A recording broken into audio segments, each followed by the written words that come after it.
Hey folks, I have been promising that I would show you some of my sculpture, and so today I decided was the day to do it. Now I'm going to start with a little bit of a preliminary. My mother was an oil painter and passionate about art from the time she was a small child. And so as a result, when we were children, we got dragged through lots of galleries. And since Daddy was in the Air Force, we were near a lot of different museums and things. And at one time, we actually spent a year in Normandy, France. So Mother got to drag us through the Louvre, which was just wonderful for her. And it was, I guess, a seminal moment for me as a sculptor. Even though I was not a sculptor yet, I was 10 years old. But when I came into the Louvre, I'm not sure where, I was only 10. This is the first thing that snagged my total interest. There's a very large double spiral stairwell. And at the peak of that stairwell, there was a sculpture that left me standing with my 10-year-old jaw agape. And I'm going to show you what that was.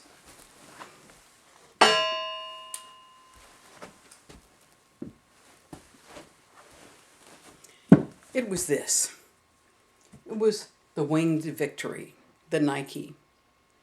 And I have to honestly tell you that this piece was the most beautiful thing I had ever seen. It just fired my imagination. And so this is when it comes to sculpture, this is my muse, okay? And that'll make a little more sense a little later as we go along. And it's a whole lot bigger.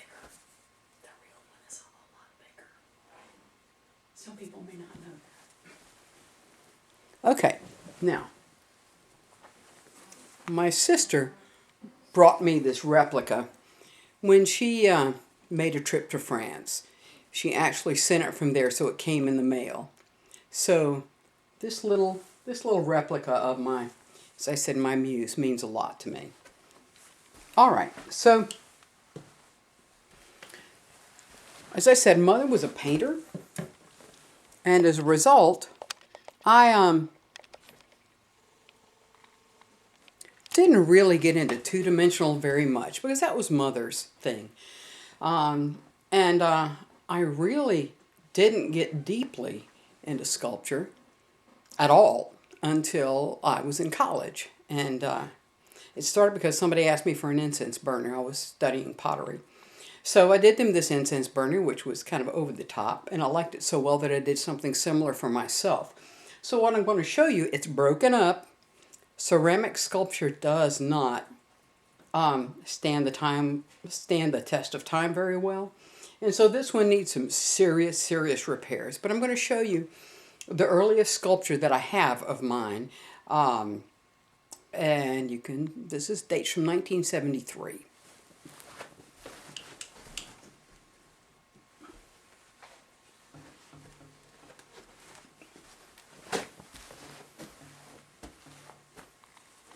This is an incense burner.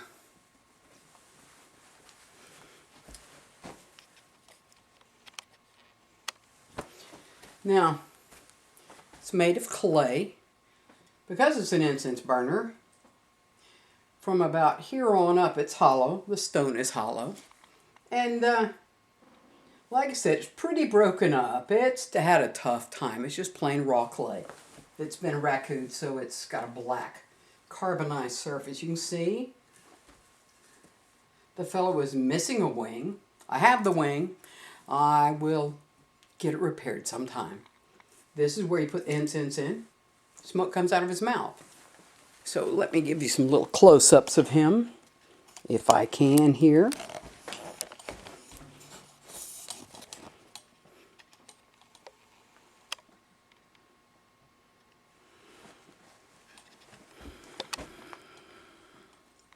I don't know if the light's good enough for you to see him well. See where his wing came off?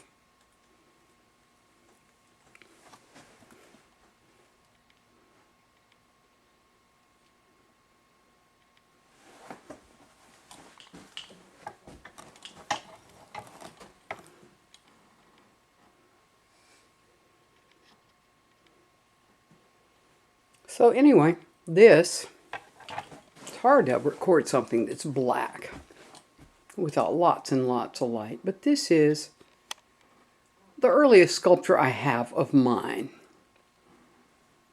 is this dragon. So he's pretty old. 73 was a good long time ago. All right, now jump back out here. So that's an early piece that I have. Now I'm going to show you some of my other pieces. Now, I did want to learn to make things that were a bit more durable than the ceramic sculpture. I also have a winged horse somewhere, but it needs repairs too.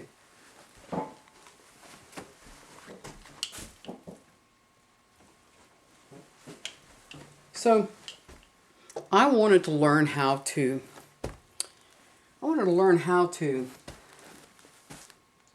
make repetitive copies of something in ceramics. And so, I learned how to do that by learning how to make molds. And I'd take my clay models and I'd cut them up, make a bunch of different molds, and then while the clay was still soft, put everything back together. Well, when I had an opportunity to take a bronze course in 1987, I think it was, I still had those molds and discovered I could cast wax in them and do lost wax casting. So then I came up with this piece, which was my maiden voyage. Just a moment, I'm going to try something here.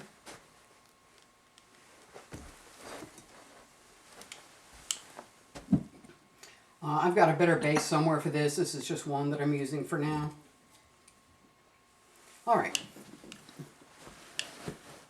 Let's zoom you in here a little bit. See if you can get a good look at this one. All right.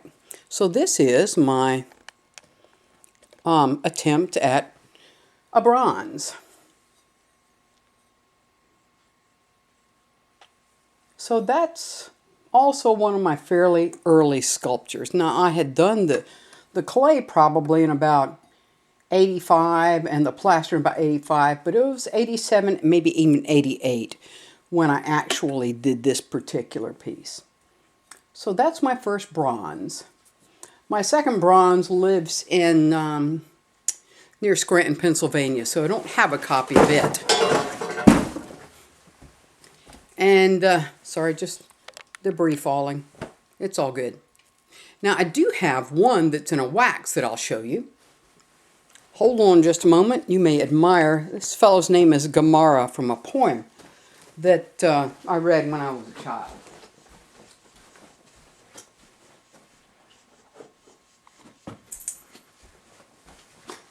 And this one, actually, I've done quite a few of this particular one. This one is called, it's just wax. I do not have one in bronze at the moment. This one, let me see if I can get this where I can see it. This one's called Mama Loves Me. And there's one of these in England. Couple of them in Tennessee.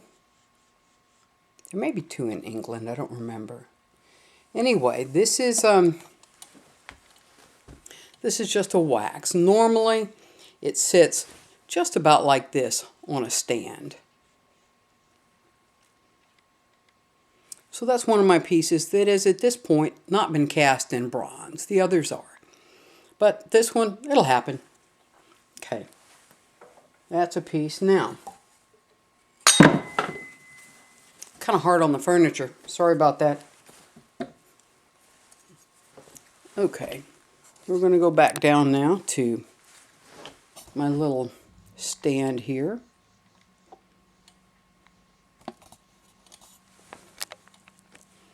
See if I can see where I am there.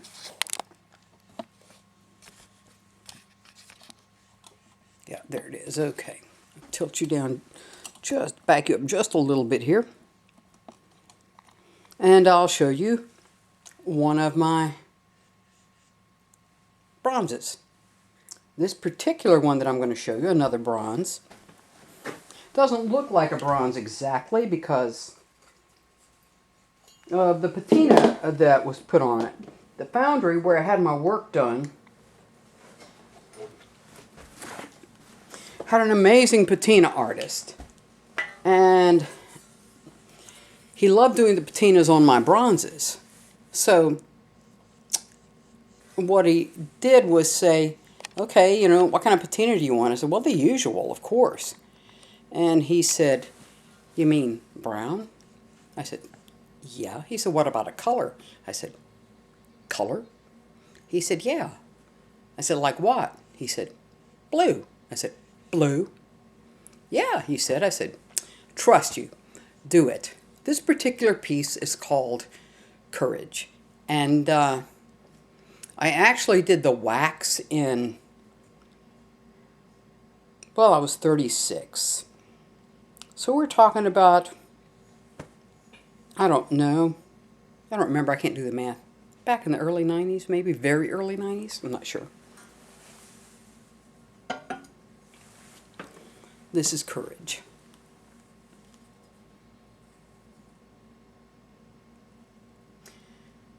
And the reason the patina artist said he wanted it to do it in blue because he said this being was reaching for the sky.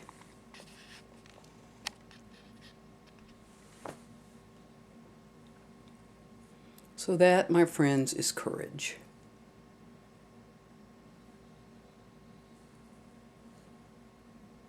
Okay, next one. You guys are going to be so tired of my art before this is over. This one, well, that's regular bronze colored there.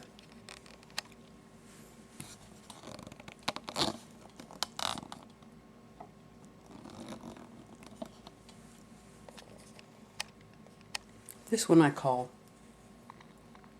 Grief. You notice it's sort of muted, no sharp detail. But that is Grief.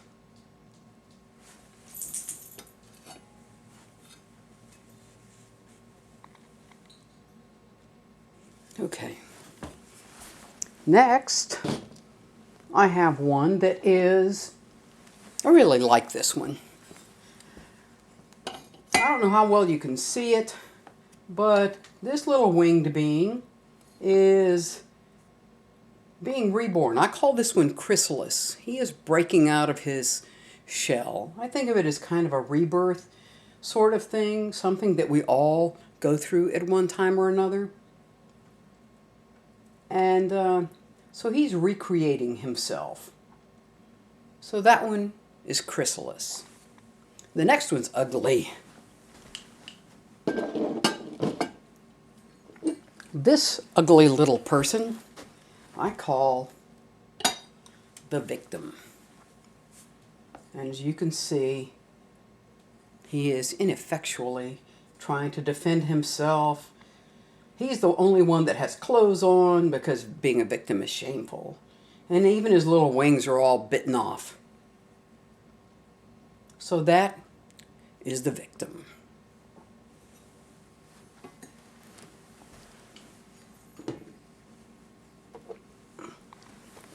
There's also one of these in England.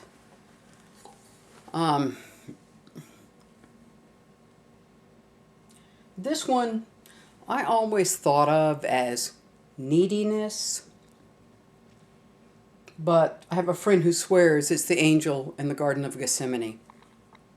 So I find I tend to think of it as that myself anymore.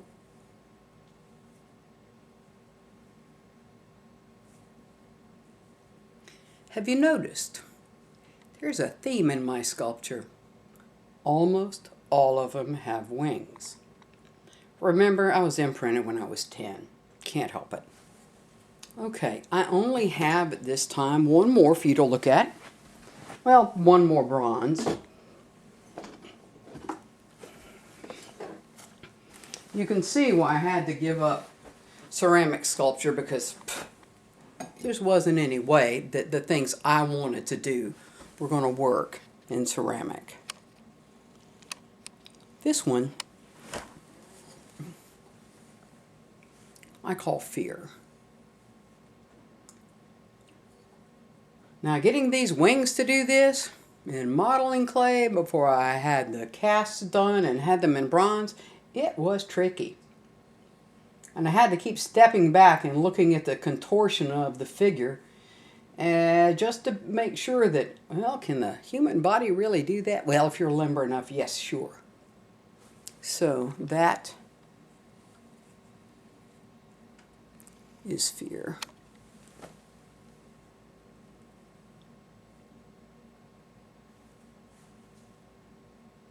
Okay, back it up here a little bit again. And I will show you, I don't know if it's going to show up well, but I'll show you a little bit more of what I do, and then we're done. Okay. I'm going to get behind the camera for this and see if it's going to work for me. I may have to change the settings. I am not any expert when it comes to videography. I'll tell you that right now. Alright, let me see if these will show up. This, let me get rid of that banding wheel. This is a cross design that I made for St. Barnabas Church in Jefferson City, Tennessee. This is the cross I designed to go behind their altar. And I also made some small ones in order for the choir, my choir to wear them, and for me to wear them. And I've even got a tiny one to be worn when you want something that's not quite so ostentatious. Now, I'm not even sure I can do these anymore. I had to cut these out with a jeweler's saw. Probably I could still do it with the headset on, because it's really tiny sawing. They're just made of a red bronze. So, there you go. So that's some of the things I do. And the last thing I will show you, and I hope you can really tell, basically it's the smallest sculpture I ever did, and I know I don't have a steady enough hand to do this anymore. I probably worked on the wax for this little piece of jewelry for 8 or 10 hours. And it's my little fire lizard. My smallest ever sculpture. Sterling silver. There it is. Okay, so now you've seen my tiniest, my oldest, my heaviest, my waxiest. So I think we're done. I promised you that I would show you my bronzes. It's done now. Maybe I'll even get that old black dragon fixed and get his other wing on and post it for y'all, okay? Thank you for coming here to East Tennessee. Thank you for your attention. I hope this hasn't been too boring for you. I hope you've been able to see everything okay. Come and see us anytime. Always glad to have you here. And at least you're getting some different kind of videos from me today. Thanks again. Come back anytime. Bye-bye.